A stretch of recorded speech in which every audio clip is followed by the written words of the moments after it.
Association of physician of Rajkot દ્વારા સૌરાષ્ટ્ર કચ્છના ફિઝિશિયનો માટે ખૂબ અગત્યની એવી એપીઆર કોન 2025 કોન્ફરન્સનું આયોજન કરવામાં આવ્યું હતું। 2 દિવસ ચાલનારી આ કોન્ફરન્સમાં મોટાપા સામે મેડિસિન, કેન્સરમાં ટાર્ગેટેડ થેરાપી, પ્રસૂતિ વખતે થતા મહિલાઓના મોત સહિત અનેક વિષય પર દેશના નિષ્ણાત તબીબો દ્વારા માર્ગદર્શન આપવામાં આવ્યું હતું। કોન્ફરન્સનું મુખ્ય લેક્ચર જાણીતા ડોક્ટર સતીશ ખાંડેલકર દ્વારા આપવામાં આવ્યું હતું, જેમાં તબીબે કઈ રીતે સતત પોતાના જ્ઞાનમાં વધારો કરતા રહેવું, મગજના વિવિધ રોગ, ન્યુરોલોજીમાં અદ્યતન નિદાન સારવાર વગેરે બાબતો પર વિસ્તૃત માહિતી અપાઈ હતી।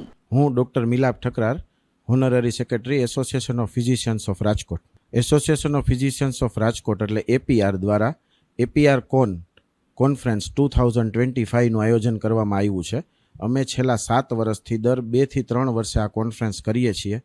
ફર્સ્ટ કોન્ફરન્સ 2018માં કરી હતી, પછી કોવિડના હિસાબે અમે ન કરી શક્યા, એટલે સેકન્ડ એનો ભાગ 2022માં કર્યો હતો, અને હવે આ ત્રીજી કોન્ફરન્સ અમે અત્યારે 2025માં કરી છે। આ કોન્ફરન્સ પાછળનો હેતુ એ છે કે મેડિકલ સાયન્સ આપણે જોઈએ છીએ કે દિવસે ન વધે એટલું રાત્રે પ્રોગ્રેસ કરે છે।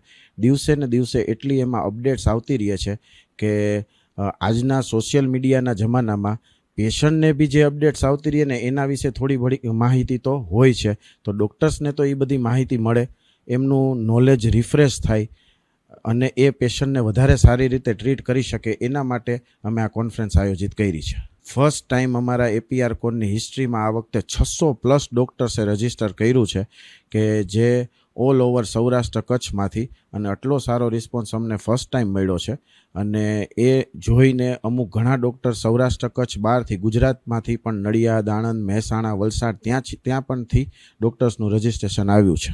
આ વખતે ટોટલ અમારે 39 ફેકલ્ટીઝ કે જે ડૉક્ટર્સ અમારા સ્પીકર્સ કે જે લેક્ચર આપવા માટે આવ્યા છે, એમાં ભારતની ટોપ, ઇન્ડિયાની ટોપ 5 સંસ્થાઓ કહેવાય, એમાંની એમ્સ દિલ્હીમાંથી, અપોલો હોસ્પિટલમાંથી, HN રિલાયન્સ હોસ્પિટલ મુંબઈમાંથી, પીજીઆઈ ચંદીગઢમાંથી, અને ઓલમોસ્ટ ઓલ ઓવર ઇન્ડિયાના બધા જ ઝોન્સમાંથી સ્પીકર્સ આવ્યા છે। જેમ કે 10 સ્પીકર મુંબઈથી છે, કોઇમ્બતુરથી સ્પીકર છે, પુણેથી 3 થી 4 સ્પીકર છે, દિલ્હીથી 4 થી 5 સ્પીકર છે, કે જે પોતપોતાની ફિલ્ડમાં પદ્મશ્રી, પદ્મભૂષણ મળેલા સુધીના ડૉક્ટર્સ આ લોકો નોલેજ આપવા માટે આવ્યા છે। અમે ડૉક્ટર્સના લેક્ચર્સ હોય શનિ અને રવિ 2 દિવસ 19th અને 20th એપ્રિલ સવારે 10 થી લઈ અને સાંજે 6 થી 7 વાગ્યા સુધીના સેશન હોય। હાફ અવર ટુ 1 અવરનું એક લેક્ચરનું સેશન હોય, અને એમાં અમારી જે આ વખતેની થીમ છે એડવાન્સ, બેઝિક્સ અને ક્લિનિકલ, એટલે જે લેટેસ્ટ મેડિકલ એડવાન્સીસ આવ્યા છે એ, પછી બેઝિક્સ એટલે કે જે right from first year medical કોલેજમાં ભણાવવા આવે, કે જેનું બી નોલેજ ડૉક્ટર્સને રિફ્રેશ થાય, અને ત્રીજો મેઇન ભાગ આ વખતે અમે ક્લિનિકલ એટલે ઓછામાં ઓછા ઇન્વેસ્ટિગેશન કે રિપોર્ટ્સ કરી અને પેશન્ટને સારી રીતે કઈ આપણે નિદાન અને સારવાર અપાવી શકીએ, એ આ વખતે અમારો હેતુ છે। ડૉક્ટર્સને અમે એ મેસેજ આપશું કે આવી કોન્ફરન્સ ભલે ખાલી રાજકોટમાં નહીં, પણ જે મોટા સિટીઝમાં થતી હોય 2-3 વર્ષે, એ 100% એટેન્ડ કરવી જોઈએ, કે જેથી દર 2 થી 3 વર્ષે નોલેજમાં એ લોકોને અપગ્રેડ થાય, એ લોકોની મેમરી રિફ્રેશ થાય। બીજું કે જૂના એ લોકોના કલીગ્સને બી જે ભણવા ટાઈમે મેડિકલ કોલેજમાં સાથે હોય પણ હવે અલગ અલગ સેન્ટર્સમાં સ્થાયી થયા હોય, એ બધાએ સાથે મળીને એમનું નેટવર્કિંગ અને ગ્રુપ પણ પાછું મોટું થાય। ને દર્દીઓને અમે એ કહેશું કે આવી કોન્ફરન્સ જે લોકો ડૉક્ટર્સ એટેન્ડ કરતા હોય એનું પિરિયોડિક નોલેજમાં રિફ્રેશમેન્ટ થતું જ હોય, એટલે આવા લોકો પાસે સારવાર લઈએ તો વધારે સારી ટ્રીટમેન્ટ એ લોકોને મળી શકે। હું doctor Gunjan Joshi, association of physician of રાજકોટનો સાયન્ટિફિક સેક્રેટરી, અને આ કોન્ફરન્સ જે અમારી આજે ચાલી રહી છે એપીઆર કોન 2025 એનો સાયન્ટિફિક સેક્રેટરી। એટલે કોન્ફરન્સનો થીમ જે મેં રાખ્યો છે એનું નામ છે ABC of medicine. A for advancement, B for basics and C for clinical.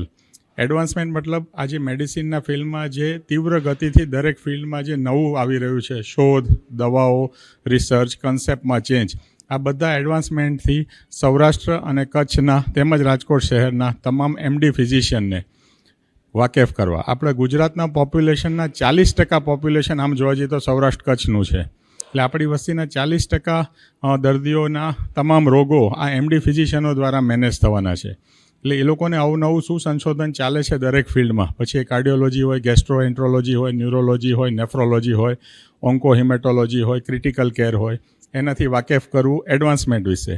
At the same time basics એટલે જે અમને કોલેજમાં અમારા શિક્ષકો દ્વારા અમારા પુસ્તકો દ્વારા શીખવાડવામાં આવેલું છે એ બેસિક્સ ન ભૂલવું. કઈ બેસિક્સ વસ્તુ આજે પણ ઇમ્પોર્ટન્ટ છે, જેમ આપણે સાંભળીએ છીએ કે ઓલ્ડ ઇઝ ગોલ્ડ, તો એવી કઈ ઓલ્ડ વસ્તુ છે જે આજે પણ ઇક્વલી ગોલ્ડ છે એ વસ્તુથી વાકેફ કરવું. અને ક્લિનિકલ એટલે દર્દીને તપાસવા બાબતે કઈ નવી સાયન્સ છે, કઈ જૂની સાયન્સ, સિમ્ટમ્સ, એસેસમેન્ટ, દર્દી સાથેનું બિહેવિયર, એને આપણા જ્ઞાનનો સમાજને યોગ્ય લાભ કઈ રીતે મળે.